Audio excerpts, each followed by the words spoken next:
Bonjour à tous et bienvenue dans cette vidéo où on va s'interroger un petit peu sur les rentabilités des différentes divisions dans Sorare, puisque on sait que en fait, suivant ce que vous jouez, les récompenses sont bien entendu différentes et on va se poser la question du coût d'une équipe par rapport à ce qu'elle peut rapporter.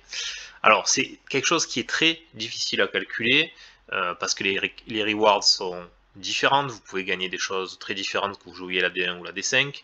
Le nombre de participants est différent, donc il y a plein de paramètres à prendre en compte. Donc je me suis livré à une approximation, hein, j'ai pas la prétention de donner la vérité là-dedans, mais ça illustre une tendance. Donc après, si vous-même vous avez des chiffres et que vous voulez les croiser en commentaire ou donner un avis qui peut être différent du mien, bien entendu, vos commentaires sont les bienvenus en bas de la publication sur YouTube. Alors, d'où ce calcul m'est venu. Alors, comme vous le savez peut-être, j'ai démarré la D1 il n'y a pas longtemps. Je la joue avec quelques copains hein, pour pouvoir arriver à financer ça.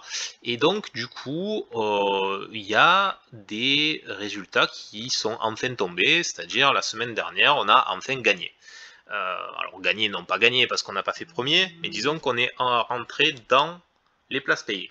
Et les places payées, pour moi, ça voulait dire vraiment quelque chose d'énorme, parce que vous imaginez quand même la Champions Europe, en plus on a gagné quelque chose qui est le plus compliqué dans son art, puisque c'est la division unique la plus compétitive, puisque c'est uniquement avec des gros joueurs du championnat d'Europe qu'on peut s'y inscrire. Alors on avait qui? On avait David Ospina, Naïef Aguerd et Amari Traoré, donc c'était un gros dilemme pour moi, enfin un gros dilemme, j'étais partagé parce qu'ils affrontaient l'OM ce soir-là, donc en tant que supporter marseillais, d'avoir des cartes qui sont du côté de Rennes, pendant la première partie du match j'espérais que Marseille gagne, et puis quand tout était perdu à 2-0, ben, j'ai peut-être envie que Traoré il fasse quand même une passe décisive pour quelqu'un, pour qu'on puisse marquer des points, hein, perdu pour Marseille, voilà. Donc des fois, soir c'est marrant, ça vous amène à ce genre de partage dans votre esprit. Est-ce que vous avez envie qu'ils gagnent, qu'ils perdent, voilà, c'est marrant.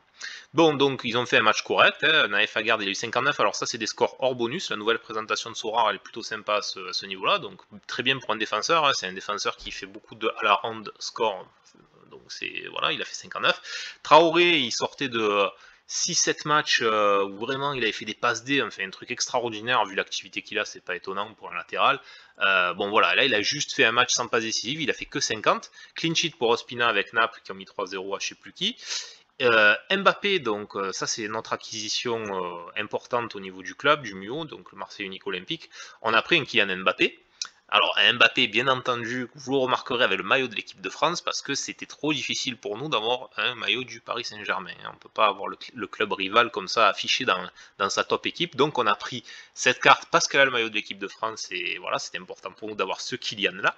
Et en plus, elle a un côté collector qui est vraiment unique, parce que des cartes super rares de Mbappé, à l'heure où je vous parle, il n'y en a qu'une, c'est celle-là. C'est la numéro 10 sur 10. Donc, il est numéro 10. Voilà, c'est ça. Donc, c'est à la fois maillot de l'équipe nationale, jersey number, c'est-à-dire que le numéro de la carte, d'édition de la carte, c'est aussi celui du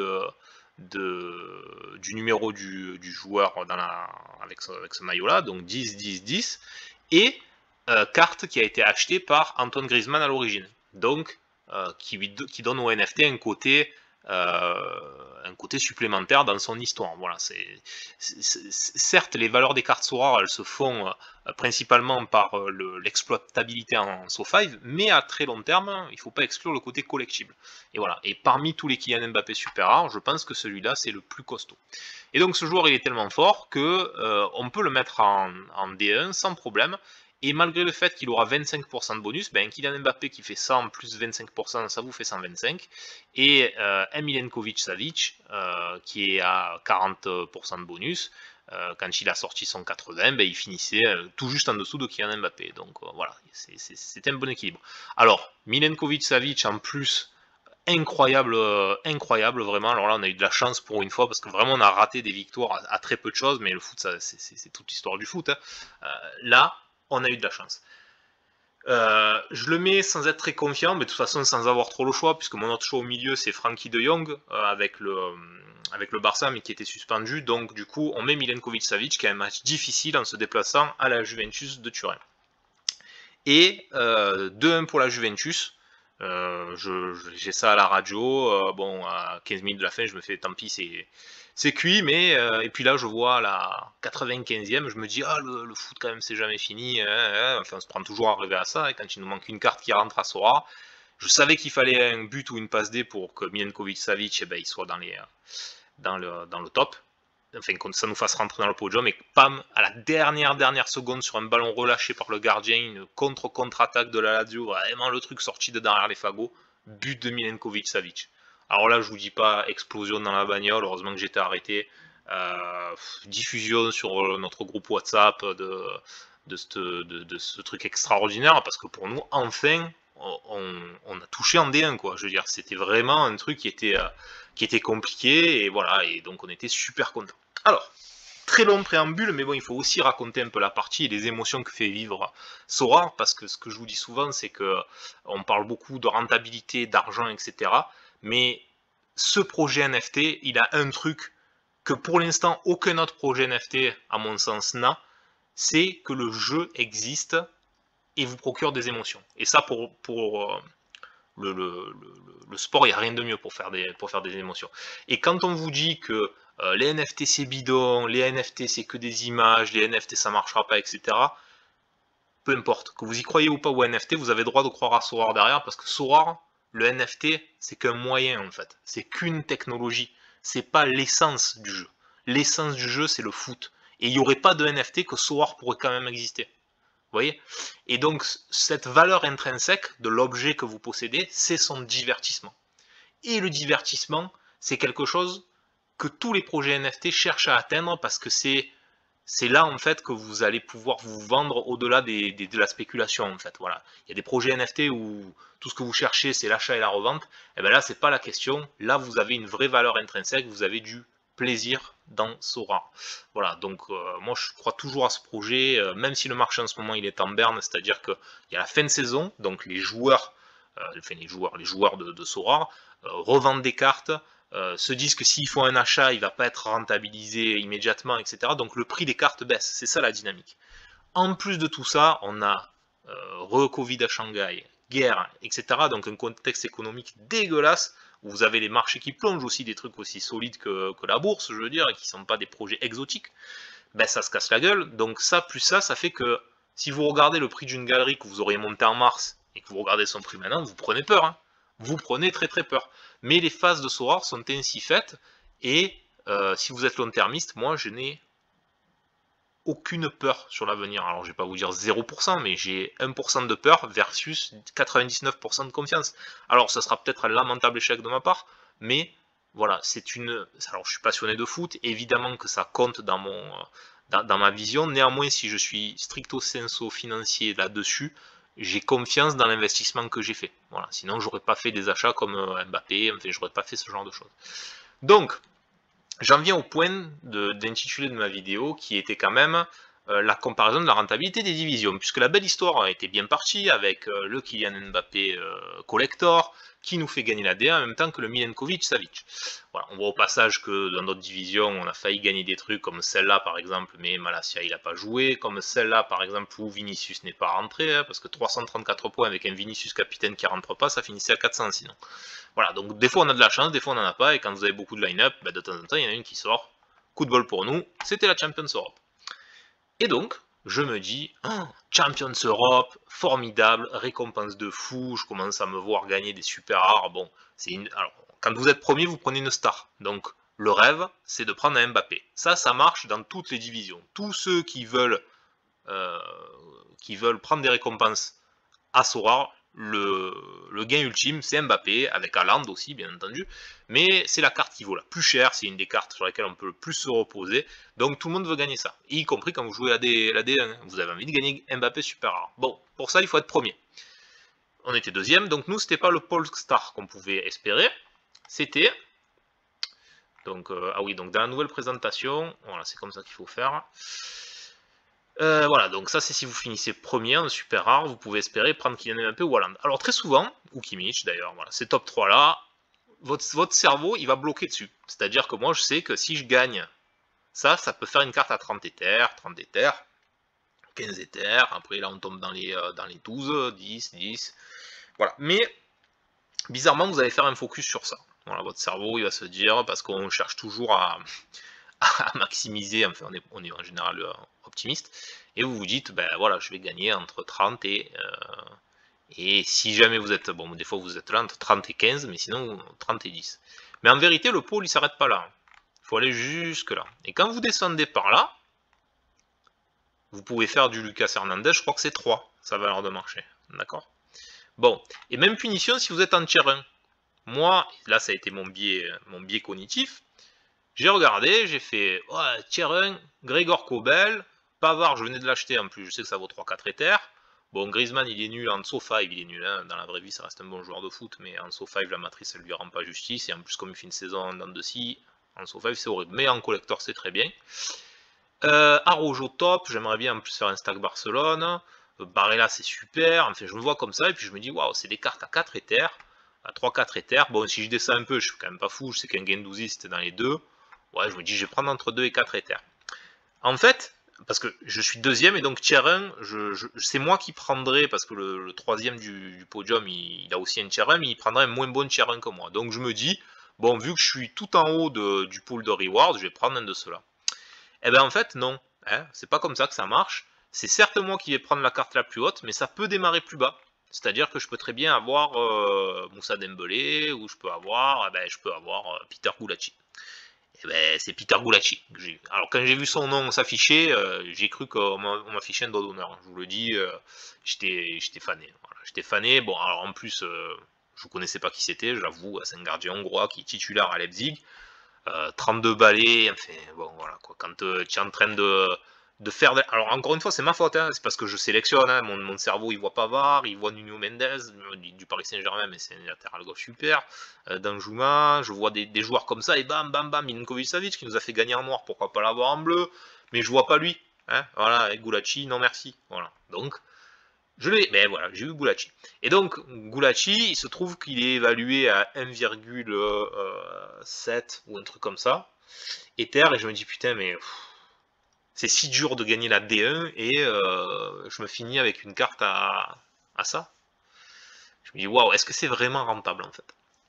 Et donc, je me suis amusé à faire le calcul, parce que la communauté Sorare reproche à Sorare un déséquilibrage au niveau des rewards, à savoir que on considère que la D1 la plus rentable actuellement, enfin la D1, pardon, la division la plus rentable actuellement, c'est la D3, parce qu'on distribue beaucoup de stars, hein, pas qu'au podium, parce qu'en D1 c'est que le podium qui prend, mais si vous regardez la façon dont c'était fait là, par exemple, si je vais, est-ce que j'en avais aligné une de D3? Ma D3, si vous allez voir en D3 Champions Europe, parce que j'en ai fait une, normalement j'en ai fait une, sur laquelle je me suis vautré, voilà, ici. Donc ça c'était ma Champions Europe. Davis il n'a pas scoré, Goretzka c'est une catastrophe en ce moment. Bon voilà, les Napolitains c'était prévu qu'ils soient bons, ils l'ont été, mais il manque des points. Voilà.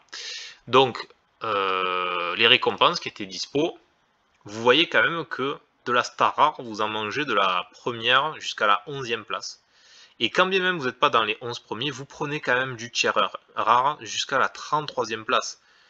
Je veux dire, les tiers 1 rares, c'est quand même quelque chose de très liquide, ça se revend très bien, et vous allez palper du 0,5 Ether, vous voyez. Alors 0,5 Ether pour le 33e de D3, il est quand même que 3 fois, sa récompense est 3 fois moins bien que mon Peter Gulacsi. Mais mon Peter Gulacsi, pour pouvoir aller le chercher, déjà je la gagne pas tous les 4 matins la D1, mais en plus, il faut coucher 100 Ether sur la table. D'accord? Tandis que là, une équipe de D3, ben, vous pouvez l'avoir à moins, quoi. Alors je vais sortir le magnifique tableau que j'ai fait. Mais voilà, donc, alors j'ai dit 100 Ether, mais même hein, une bonne équipe de D1, c'est alors peut-être meilleure que celle que j'ai moi, hein, d'ailleurs, parce qu'elle n'a pas coûté ce prix-là, bien évidemment. Hein. Moi, ma D1 que j'ai présentée, elle devait être à 60-70 Ether, je pense, d'investissement. Mais voilà, une équipe à 150 Ether, là vous avez du costaud. Donc j'ai pris une équipe avec des bons joueurs, hein, genre vous faites un Courtois, Van Dijk, j'ai pris un Cross au milieu et en attaque Benzema, Lewandowski. Donc j'ai pris du lourd hein, pour vous donner ces trucs-là, mais j'ai pris ça dans toutes les divisions. Et donc, quand on regarde ce que ça donne, on se rend compte que un mec de D3, il peut avoir une belle équipe à 25 Ether. et le mec de D1 pour la même chose, il va lui en falloir 150, d'accord? Donc il y a 6 fois, c'est 6 fois plus cher de jouer en D1 qu'à ce niveau-là. Pourtant, dans un cas, Peter Gulacsi, il a pris 1,5 Ether, et si vous êtes 33e même en D3, ben vous prenez un 0,5. Donc il n'y a que 3 d'écart, vous voyez, la récompense elle est 3 fois moins bien, mais l'investissement il est 6 fois différent. Donc en fait, la rentabilité, elle est 100 fois meilleure en D3 si vous avez les sous à mettre, plutôt qu'en D1, vous voyez. Et donc je vais y revenir plus tard, hein, en s'intéressant à toutes les divisions, mais le sentiment qu'a la communauté Sora, et mes calculs à moi le tendent à dire que c'est vrai, c'est que la D3 aujourd'hui, elle est over bien payée, tandis que la D1 c'est pas terrible, la D2 c'est horrible, la D4 c'est pas mal, et la D5, bon, c'est pas mal non plus, compte tenu du peu d'investissement à mettre. Alors, bien sûr, il y a des paramètres différents à prendre en compte. Vous jouez quand même vous le voyez ici, la D1, quand vous la jouez, là, il y avait 36 participants à peine. Voilà, donc 36 participants, c'est rien.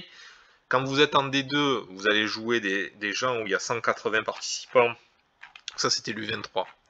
Ou la Super Rare, il y avait, oui, 180 aussi. Donc, peu de monde qui joue. Vous avez vu que j'ai réussi à faire un beau triangle de 0. Ça c'est pas mal, c'est un talent que vous pourrez développer à Sora, c'est de regrouper les joueurs qui jouent pas, et de gaspiller des bons joueurs aussi. Ça c'est des trucs qui m'arrivent de temps en temps, donc voilà, Pavard il a pas joué, on ne sait pas pourquoi, beau capitaine. Miu, Arcadius, lui, c'est parce que on n'a pas besoin d'attaquants à Marseille, on est suffisamment fort pour perdre 2-0 sans avoir besoin de des attaquants, c'est comme ça. Et de Siglio, bon, ça fait partie des belles récompenses qu'on prend des fois en D2, hein. Donc Mattia De Siglio que j'ai eu en étant 6ème de D2. Et on m'a donné un Matcha De Siglio, 0,2 Ether, magnifique carte qui ne score pas beaucoup, est assez vieille et en plus ne joue pas tout le temps, quoi. Donc vous voyez, non mais je fais de la dérision, attention, j'adore Sora, vous savez à quel point je suis bullish sur le projet, mais alors la D2 elle est horrible à jouer, c'est nul ce qu'il y a dedans comme récompense. Déjà en D2, quand vous jouez la D2, non mais faut voir ce prize pool, quoi, s'il vous plaît. Donc récompense. Si vous la gagnez, vous pouvez vous dire, je gagne la D2. Eh ben, au mieux que t'as, c'est tier 1 super rare. Et attention, tier 1 super rare, je viens de vous le montrer, hein, ça veut dire peut-être le retour de Peter Gulacsi. Hein. Alors, faites gaffe. Donc, pas de star. Voilà. Pas de star. Ni là, ni en bas, là, parce que tu pourrais te dire, ouais, bon, allez, le podium, ils prennent des tier 1 super rares, et après, le 4ème et du 4ème au 6ème, on va te donner une star rare, tu sais, une petite star rare. Que nenni, tu vas prendre de la bonne tier 3 super rare qui ne sert strictement à rien, qui vaut dans les 0,2 Ether, mais alors tu la vendras jamais, hein, ça vaut ça, mais presque, des fois j'ai vu des rares qui se vendaient au prix de la super rare. Bref, c'est complètement éclaté comme price pool, ça fait des lustres qu'on le dit, et je comprends pas pourquoi c'est pas changé. Voilà, ça je comprends absolument pas pourquoi c'est pas changé. Ça crée des problèmes à mon sens que la D2 ne soit pas payée. Et même maintenant, alors la D1 dans une moindre mesure, ça concerne 40 personnes, mais quand même, comprenez que quand vous êtes en capacité de lâcher de l'argent sur la D1, d'investir, et sur la D2, et que vous vous dites, au travers d'un tableau que vous faites vous-même ou de par les échos de la communauté, que le ROI, il est 2 fois plus faible qu'en D3, à quoi bon lâcher mes 40 Ethers d'investissement en D2 alors que je peux me faire 2 grosses D3? Et ces 2 grosses D3, donc vous allez vous retrouver avec des whales qui envoient leur capacité financière en D3 et en D4. Si on veut que les divisions, elles séparent un peu mieux les budgets, c'est-à-dire que ceux qui ont du budget jouent là-haut et que ceux qui ont moins de budget jouent par là, il faut qu'il y ait un intérêt. C'est-à-dire que là, quand vous êtes d'accord, quand vous avez un budget D1, vous pouvez jouer partout. D'accord? Ben, si c'est plus rentable de jouer en bas, les gens ne sont pas fous, ils vont jouer en bas. Voilà, du coup ils joueront en haut et en bas, hein, évidemment je vous l'accorde, mais ils pourront même mettre leur force ici, en D3. Et ça on veut pas ça, parce qu'on voudrait que la D3 et la D4 ce soit le top pour les gens qui ont le budget de la jouer, ou la D5 et la D4, mais on voudrait qu'en fait, ceux qui ont les capacités financières les plus fortes doivent être attirés par des endroits qui captent leur puissance. d'investissement. Sinon, ben, ils vont phagocyter la D3, ils vont s'approprier la majorité des rewards en D3, D4, sauf coup de chance, de temps en temps ça arrive, c'est pas que les Wilds qui gagnent la D3 et la D4. Mais néanmoins, si c'était mieux fait, si c'était mieux réparti en D1 et en D2, selon moi, les Whales, elles investiraient plus dans ces divisions-là, et du coup, en D3, D4, les joueurs à plus petit budget seraient plus tranquilles. Voilà. Donc attention, hein, ça veut dire que si vous voulez payer un peu plus la D1 et la D2, il faut transposer quelques stars de la D3 et D4 vers là-haut. Mais c'est pas grave, parce que là, il n'y a pas 36 000 personnes qui les jouent. Donc, vous appauvrirez moins le pool ici que ce que vous ferez gagner comme reconcentration des joueurs en haut. Donc voilà, bon, pour moi, ça pose des problèmes, c'est-à-dire que les divisions 1 et surtout la division 2, elles sont pas assez bien payées en regard de la captation de prix que ça devrait faire. Alors après, les gens sont pas fous non plus. S'ils font quand même de la D1, c'est parce qu'on se dit que en investissant sur une carte, par exemple, d'un Mbappé unique, la personne qui l'a acheté 400 000 euros, elle se dit qu'elle pourra la revendre un jour 2 millions parce que ben, ça devient collectible. Vous voyez, c'est comme ça. Mais on n'en est pas sûr. Et en attendant, rien n'empêche aussi qu'elle ait le droit d'avoir une certaine rentabilité si elle gagne le SoFi. Bref, tout ceci m'amène à quelques chiffres pour vous expliquer le tableau rapidement, comme je l'ai fait. Donc là, vous avez cette colonne où il y a les prix des équipes. Si vous voulez faire une bonne équipe en D1, alors une très bonne équipe, hein, je ne parle pas de petite équipe, vous arrivez des fois à sortir à 3 fois moins cher, à 4 fois moins cher. C'est pas la question, mais là je parle de belles équipes. Donc 150 Ethers en D1, 45 Ethers en D2, 25 Ethers en D3, 10 Ethers en D4 et 1,5 Ethers en ce moment, parce que les prix sont bas, hein, il faut le dire aussi, en D5, avec des stars hein, en place. Alors, derrière, Podium Average Card Reward Value, ça veut dire que si on prend toutes les cartes qui peuvent être distribuées dans le podium, on fait la moyenne. Par exemple, si j'ai là-dedans les stars de la D1, je vais avoir une carte à 30 Ethers avec Mbappé, une autre avec Haaland à 30 Ethers, je vais avoir aussi du Kimmich à 18, mais je vais aussi trouver toutes les autres que je vous l'ai dit, mon Peter Gulacsi à 1,5, blablabla. Quand vous additionnez tout ça et que vous divisez, vous trouvez que la valeur moyenne du podium, c'est 4 Ethers. Voilà. Donc si vous finissez dans le podium, alors évidemment si vous êtes premier, vous allez aller plutôt chercher du 8 Ethers de moyenne, et si vous finissez troisième, vous allez plutôt chercher du 3 Ethers de moyenne, mais la vraie moyenne pondérée de tout ça, c'est 4 Ethers. En D2, c'est là qu'on va voir la carotte, hein. Le podium, donc c'est T1, si on y revient, T1, T1, T2, ben, donc voilà, la T1 ici, elle doit être à 3-4 Ethers, celle-là à 3-4 Ethers et celle-là en T2, mais le problème c'est qu'il y en a plein des T2 qui valent rien, quoi. Donc du coup ça vous baisse énormément la moyenne. Voilà. Donc du coup 1,5. Là le podium D3 et le podium D4 c'est pareil, ça va être du 1,7 et en D5 0,3. Après ça c'est vraiment bâtard, hein. Je suis d'accord avec vous, c'est si on prend les rewards qui sont proposés pour tous les gens qui sont hors du podium, c'est, et qu'on prend, on dit par exemple, ben là s'il y a 180 participants, on va voir jusqu'où le 18e le 18e est toujours payé, hein, d'ailleurs ça se vérifie. Alors non, il n'est pas toujours payé, mais on s'en rapproche. Mais si en tout cas on va du 4e jusqu'au 12e ou 13e, si c'est ça qui est payé en D2, c'est ouais, 15e, voilà, le 15e, qu'est-ce que c'est qu'il y a comme reward à gratter, quoi. Et là on voit que ben, on a des rewards à 0,25 de moyenne. C'est horrible. Là après en D3 par contre c'est déjà plus sympa. Si vous prenez jusqu'au 10% de participants payés, ben la carte moyenne 0,5, c'est super clean. Ça comme récompense de consolation, c'est ce que je vous disais, il y a énormément de TN distribués, donc ça la rend très rentable. Si vous finissez dans les 10%, vous savez que vous n'aurez pas quelque chose de ridicule. Voilà, en D4 c'est un peu plus bas parce que du coup il y a beaucoup plus de participants, hein, on voit 2300 participants, et du coup il va y avoir de la tier 3 qui est distribuée, de la tier 2, et en quantité du coup ça vous baisse la moyenne, quoi, hein, on va dire, donc voilà. Même punition pour la D5, et voilà. Néanmoins, jusque là on voit quand même que les sports de gain mathématiques, donc ça après ça prend en compte d'autres choses cette colonne, hein, ça prend en compte les gains que vous pouvez faire ramenés au nombre de joueurs, etc. Donc c'est une formule un peu différente. Néanmoins là, donc on voit que ça monte, hein, 0,02, 0,016, 0,58. Là le point aberrant, hein, l'espoir de gain il est de 0,05 et après là il remonte sur la division. Par contre, si vous le ramenez ensuite, parce que là c'est juste les gains potentiels, hein, on n'a pas fait rentrer en compte le prix de l'équipe, si après vous ramenez ça donc à 50 game week dans l'année, divisé par le prix de l'équipe, qui est ici, ben on voit là une espèce de rentabilité selon nos limites, hein, c'est pas Saint-Jean Bouche d'Or qui l'a dit, c'est juste moi, néanmoins dans mes calculs à moi, je trouve que l'AD3 c'est le truc le plus rentable rapporté au prix de l'équipe, hein.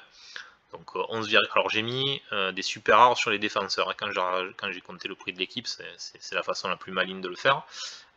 Néanmoins, donc on arrive à cette performance là, qui est 2 fois meilleure que la D2. Imaginez-vous, les gars, ils doivent investir 2 fois plus cher pour avoir un truc qui rapporte 2 fois moins de ROI. Non mais, allô, voilà, allô. Et eux, ils sont moins bons que la D3, mais au moins ils s'en rapprochent. La D1, elle est proche de la D3 en termes de rentabilité, donc voilà. Bon, pour moi, ça devrait être à 10, 12, 15, enfin, on devrait être dans ces eaux-là, si ça c'est à 11. Là, il faut gratter, il faut lever un peu de la renta de D3 pour en distribuer un peu au-dessus. Ça permettra d'aller rassembler des whales dans ces divisions-là, où est leur place, et pas là, à venir faire chier les joueurs de D4 et de D3 qui peuvent pas payer autre chose que ça. C'est pas normal, voilà. Si au foot il y a des histoires de budget, il faut aussi rassembler des équipes dans les divisions les plus hautes, enfin des joueurs dans les divisions les plus hautes, parce que là sinon ça devient trop compliqué après de gagner pour les gens avec plus petit budget. Voilà. Bon bref, donc on voit qu'en gros, bon là c'est à peu près équilibré hein, en termes de rentabilité potentielle. Alors attention, il n'y a aucune notion de skill, hein. Je divise bêtement des espoirs de gain avec des nombres de participants et compagnie. Là, si vous n'aurez pas 8% de rentabilité en jouant la D4, il y aura votre talent qui va rentrer en compte, votre chance aussi, parce que ben, ouais, le foot c'est des faits de hasard, etc. Les variations de marché, donc autant vous ferez 1% de renta, voire 0 si vous n'êtes pas bon dans l'achat-revente, etc. Enfin, ou si vous n'avez pas du tout de chance, vous pouvez faire 0, comme vous pouvez faire 25 en D4. Je dis pas, voilà. Seulement si on prend des critères égaux, où on divise bêtement les choses et on fait, il n'y a pas de notion de skill, il y a les mêmes équipes, etc., etc., ben, on voit qu'il y a un gros écart et que, en gros, ben, la D3, c'est un peu le summum de la rentabilité, et ça devrait pas être comme ça. Normalement, il devrait y avoir, je vous dis n'importe quoi en termes de chiffres, mais ça devrait être ça l'idée. Là, vous avez 7, là, vous avez 9, là, vous avez 11, là, vous avez 13, là, vous avez 15. Voilà, comme ça, au moins, on a un attrait de pourcentage qui est plus haut ici que ce qu'il est là, parce que sinon, ben, voilà, vous vous retrouvez avec tout le monde qui veut jouer à D3. Bref, alors, c'est très compliqué de faire ce genre d'équilibrage. Je jette absolument pas la pierre à Sorare, c'est une jeune entreprise, il y a encore énormément de choses qui sont faisables. Il y a peut-être aussi des arguments qui m'échappent, hein, parce que moi je vous livre ma vision actuelle, mais j'ai peut-être raté des trucs, il faudront que en fait ben, l'équilibrage il n'est pas si faussé que je le dis. En tout cas, si tel est le cas, il faut l'expliquer à moi, mais aussi à beaucoup de gens, parce qu'on ne voit pas aujourd'hui pourquoi la D2 elle est aussi faible. Et voilà, et aujourd'hui, ben, c'est peu attirant pour les gens d'aller chercher ces hot div. Voilà, si vous jouez par là, ben, oui, vous avez des rentas potentiels pas mal, qui peuvent être bien améliorés si vous avez des connaissances en foot, que vous faites de l'achat-revente à côté, etc. On voit que même si vous posez juste vos cartes, c'est censé être quand même des gains qui sont significativement meilleurs que de laisser dormir de l'argent sur un compte. Attention, encore une fois, vous pouvez le perdre. Là où sur le compte, il y aura juste l'inflation qui viendra vous grignoter. Donc ne risquez que l'argent que vous pouvez vous permettre de perdre dans ce type de jeu. Rien n'est garanti. Mettez pas toutes vos économies là-dedans. C'est le genre d'argent qu'on dépense Sorare quand on a déjà fait tout le reste qui est essentiel. Faut jamais vous mettre dans le rouge parce que soyez vigilants. En plus, il y a la passion qui rentre en ligne de compte et ça peut vous faire des conneries.